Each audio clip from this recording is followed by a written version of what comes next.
শ্বশুরবাড়িতে একটা মেয়ে কথা শোনার মেশিন। খেতে বসলে কথা শুনতে হয়, বসে থাকলে কথা শুনতে হয়, কথা শুনতে শুনতে বড্ড ক্লান্ত হয়ে যায়।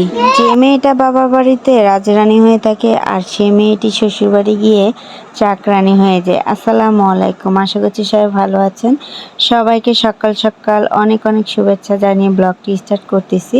তো আমি সকালবেলা ঘুম থেকে উঠে একটু নাস্তা টাস্তা করে নিয়েছি। এদিক দিয়ে আবার আমার মানি প্ল্যান্ট যে গাছগুলো, এগুলোকে আমি একটু পরিচর্যা করে নিলাম, কাটিং করে নিয়েছি যাতে করে এতে করে আরও গ্রোথ হবে। তারপরে পানি পাল্টায় নিয়েছি। আর এই যে আমার হাতে যে বয়ার যে ইয়াটা দেখতে পেলেন, এটা হারিয়ে গেছিলো, কালোটা। তো এটা না হলে সাউন্ডটাও এগুলো ভালো করে রিমুভ হয় না। পরবর্তীতে আমি পাইলাম, যেহেতু বিছনা গুছাচ্ছিলাম, তো বিছানার উপরে তো ছিল রেক্সিনের চিপায় দেখি যে আমার মেয়ে হয়তো বা ফেলে দিয়েছিল। এর আগে অনেকবার খুঁজেছি, পায় নাই, কিন্তু আজকে আবার যখন রেক্সিনটা উঠিয়ে তারপরে আরেকটা রেক্সিন যেহেতু বিছাবো, পরবর্তীতে দেখলাম যে ওই কর্নারে পড়ে আছে। যেহেতু পাইছি তো অনেক ভালো হয়েছে, যদি জানালা দিয়ে ফেলে দিত তাহলে তো আর পেতামই না।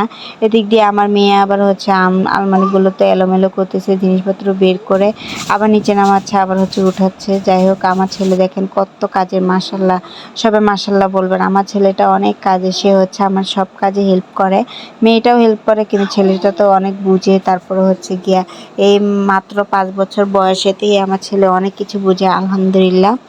আমার ছেলে বলতেছে যে আম্মু থাক, বিছানাটা তো চাদরটা ময়লা হয় নাই, তাই চাদরটা পাল্টায় না, এটার উপরে রেক্সিনটা বিছিয়ে ফেলো। পরবর্তীতে আমি এই যে রেক্সিনটা নামিয়ে নিলাম। আরেকটা রেক্সিন ছিল আমাদের, তো দুইটা রেক্সিন, একটা ময়লা হলে আরেকটা উঠিয়ে ওটা আবার বিছিয়ে ফেলি আরেকটা আর কি।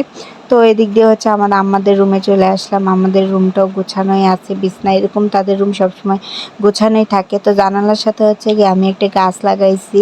তো এটা ঘরের ভিতরে থাকলে তো গাছটা মরে যাওয়ার সম্ভাবনা আছে, সেটা আমি জানালার পাশ দিয়ে রেখে দিয়েছি। এই গাছটা একটু আলোর প্রয়োজন আছে। আর গিয়ে তারপরে চলে যাব এখন ছেলে আর মেয়ের জন্য একটু লুডুস পাকাইতে।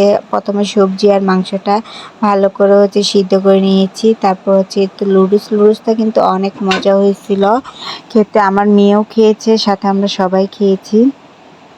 লুডুসটা আমার বোনে রান্না করেছিল, অনেক অনেক মজা হয়েছে।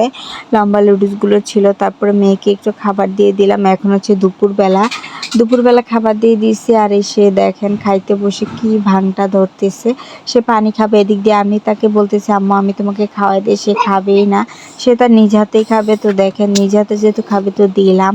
ভাতগুলো একটু বেশি দিয়েছিলাম, আমি খাবো আর কি, পরবর্তীতে ও না খেলে।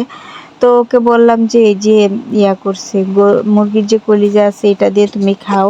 সে এটা খাচ্ছে না, সে গিয়ে কচুর যে মুখি আছে আর কি, গাঠি, এটা দিয়ে খাচ্ছিল অল্প অল্প করে। তো যতটুকু খায় আর কি নিজ হাতে, ততটুকুই কিন্তু ওর শরীরের জন্য ভালো হবে। বেশি বাচ্চাদেরকে জোর করে খাওয়ানো ঠিক না, বাচ্চারা নিজে থেকে যতটুকু খেতে চায় ততটুকুই কিন্তু এনাফ। যাই হোক, ভিডিওটি এ পর্যন্ত ছিল। সবাই ভালো থাকবেন, সুস্থ থাকবেন, দেখা হবে নেক্সট কোনো ব্লগে। আল্লাহ হাফেজ, টাটা।